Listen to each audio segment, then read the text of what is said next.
আসসালামু আলাইকুম। এখন আলোচনা করব এসএসসি ত্রিকোণমিতি কুমিল্লা বোর্ড 2025 সালের প্রশ্নটি।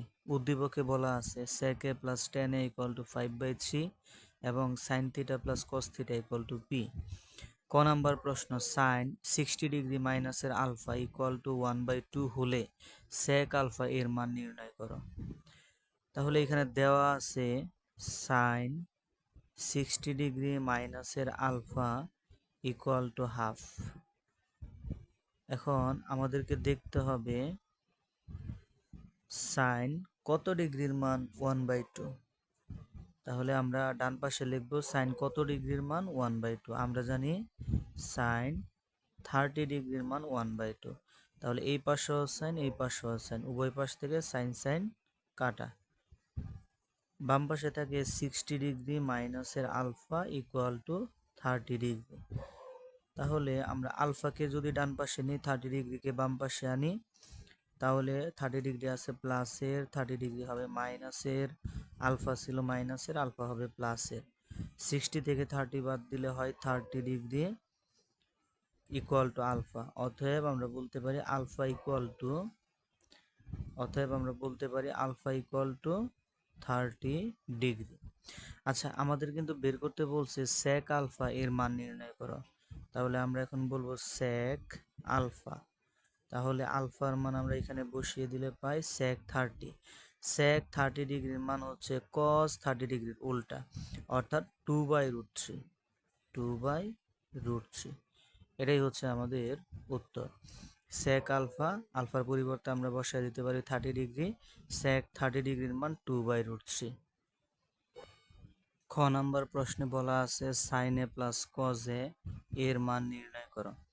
তাহলে আমাদেরকে sin a এর মান নির্ণয় করতে হবে, cos a এর মান নির্ণয় করতে হবে। তারপরে দুইটাকে যোগ করে দিলেই আমরা sin a plus cos a এর মানটা পেয়ে যাব। উদ্দীপকে দেওয়া আছে sec a plus tan a equal to 5/3। এখন আমরা একটা অভেদ জানি sec a এবং tan এর মধ্যে। আমরা জানি sec square a minus tan square a equal two 1। তাহলে এখানে a স্কোয়ার মাইনাস b স্কোয়ারের সূত্র প্রয়োগ করতে পারি। a প্লাস b ইন্টু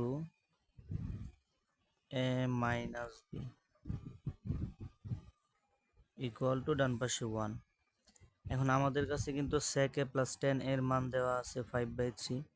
তাহলে আমরা যদি এখানে 5/3 বসাই into sec a minus tan a।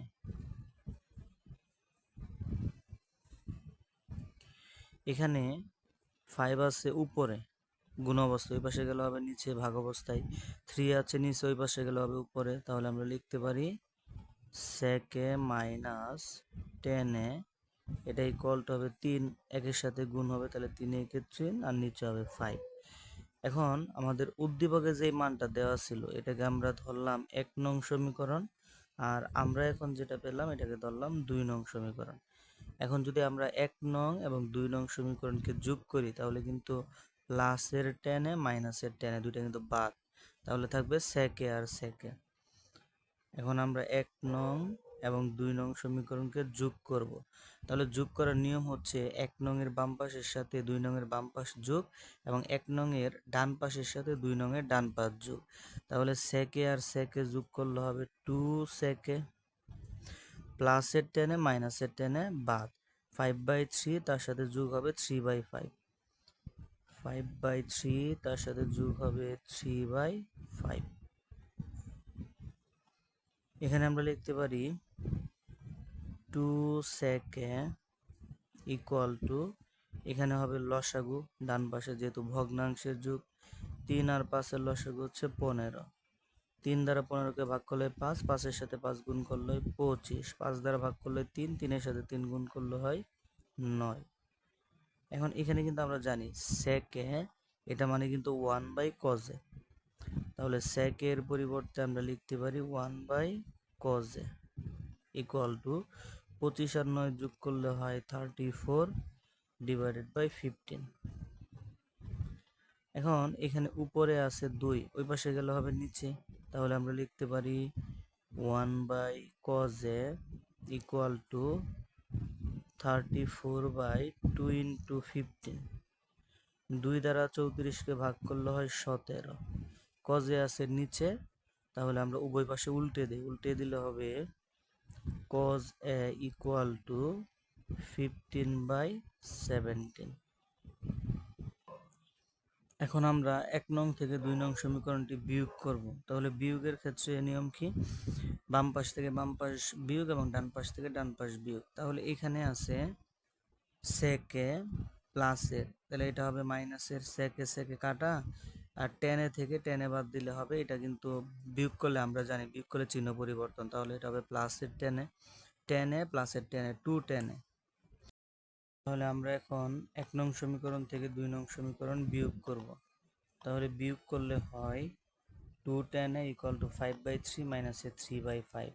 আমরা যদি এখন tan এর পরিবর্তে লিখতে পারি sin a by cos a, আর ডান পাশে লসাগু করলে হয় 15, উপর হয় 25 মাইনাসের 9। তাহলে এই 2 আছে গুণ অবস্থা, ওই পাশে গেলে হয় ভাগ, cos আছে নিচে, ওই পাশে গেলে হয় উপরে। sin a ইকুয়াল টু উপরে থাকে 16, নিচে থাকে 2 ইন্টু 15। cos a এর মান আমরা জানি 15/17। তাহলে এই পাশে আমরা কাটাকাটি করতে পারি, 15 15 বাদ, 2 দিয়ে 16কে ভাগ করলে 8, তাহলে উপরে থাকে 8, নিচে থাকে 17। এখন আমাদের কিন্তু বলা হয়েছে sin a plus cos a এর মান নির্ণয় করো, তাহলে আমরা বলতে পারি অতএব sin a plus cos a equal two, তাহলে sin a এর মান হচ্ছে 8/17 এবং cos a এর মান আমরা পেলাম 15/17। তাহলে ডান পাশে লসাগু করলে হয় 17, উপরে হয় 8 প্লাস 15, তাহলে উত্তর হবে উপরে 23/17। এটাই হচ্ছে উত্তর।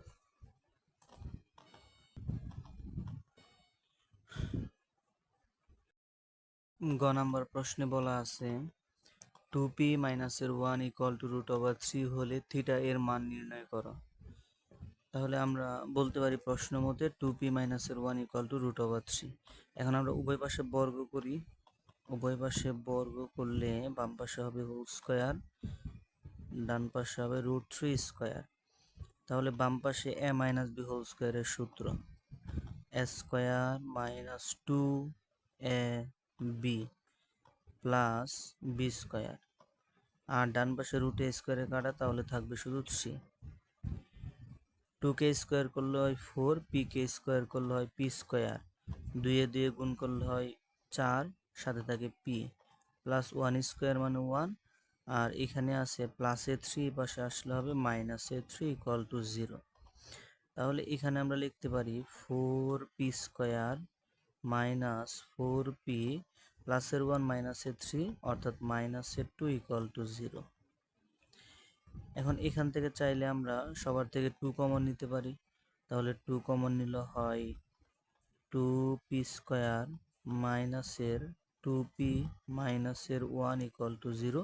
2 গুণ অবস্থায় আছে, ওই পাশে গেলে ভাগ, 0কে 2 দ্বারা ভাগ করলে 0, অর্থাৎ আমরা লিখতে পারি 2p স্কয়ার মাইনাসের 2p মাইনাসের 1 ইকুয়াল টু 0। এখন উদ্দীপক থেকে আমরা p এর মানটা বসিয়ে দিতে পারি। উদ্দীপকের মধ্যে দেওয়া আছে p equal to sine theta plus cos theta. উদ্দীপকের মধ্যে দেওয়া আছে p equal to sine theta plus cos theta. Sine theta plus cos theta উপরে square minus 2 into sine theta plus cos theta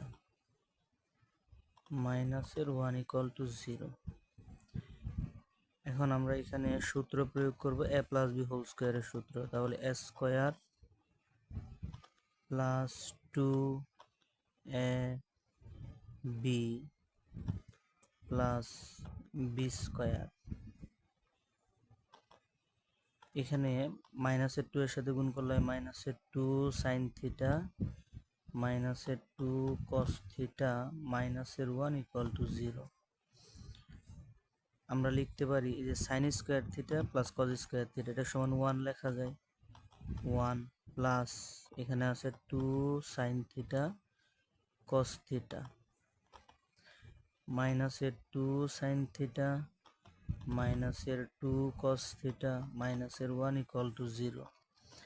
এখন আমরা 2 দিয়ে গুণ করতে পারি, 2 একে 2 প্লাস 2 দিয়ে 2 এর সাথে গুণ করলে হয় 4 সাইন থিটা কস থিটা মাইনাসের 2 সাইন থিটা মাইনাসের 2 কস থিটা মাইনাসের 1 ইকুয়াল টু 0। এখানে প্লাসের 2 মাইনাসের 1, তাহলে এখান থেকে 2 থেকে 1 বাদ দিলে থাকবে 1, আর এখানে থাকে 4 সাইন থিটা কস থিটা মাইনাসের 2 সাইন থিটা মাইনাসের 2 কস থিটা, আর এখানে প্লাসের 2 মাইনাসের 1 বাদ দিলে থাকতেছে প্লাসের 1 ইকুয়াল টু 0। এখন আমরা জোড়ায় জোড়ায় কমন নিব, তাহলে এই প্রথম জোড়া থেকে কমন নেওয়া যায় 2 sine theta 2 sine theta 2 sine theta common নিলে এখানে থাকবে 2 সাথে থাকবে কস থিটা মাইনাসের 1। এই দুইটা থেকে কোনো কিছু কমন যায় না, মানে মাইনাসের 1 কমন নিলে চিহ্ন পরিবর্তন, মাইনাস ছিল প্লাসের কস থিটা মাইনাসের 1 ইকুয়াল টু 0।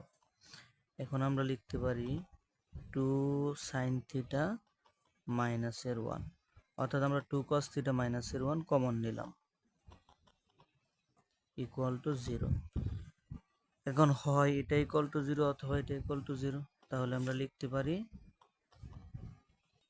লেখা যায় 2 সাইন থিটা মাইনাসের 1 ইকুয়াল টু 0 অথবা 2 কস থিটা মাইনাসের 1 ইকুয়াল টু 0। এটাকে সমাধান করলে হয় 2 সাইন থিটা ইকুয়াল টু 1, অর্থাৎ সাইন থিটা ইকুয়াল টু 1/2। এখন দেখতে হবে সাইন কত ডিগ্রির মান হাফ, আমরা জানি সাইন 30 ডিগ্রির মান হাফ, সাইন সাইন কাটা অর্থাৎ থিটা ইকুয়াল টু হচ্ছে 30 ডিগ্রি। আবার এখান থেকে এখানে 2 আছে 2 কস থিটা মাইনাসের 1, তাহলে এখান থেকে লিখতে পারি 2 কস থিটা ইকুয়াল টু 1, তাহলে কস থিটা সমান লেখা যায় 1/2। এখন দেখতে হবে কস কত ডিগ্রির মান 1/2, আমরা জানি কস 60 ডিগ্রির মান 1/2, কস কস কাটা অতএব থিটা ইকুয়াল টু 60 ডিগ্রি। তাহলে আমরা লিখতে পারি নির্ণয় সমাধান থিটা ইকুয়াল টু 30 ডিগ্রি অথবা 60 ডিগ্রি, এটাই হচ্ছে উত্তর।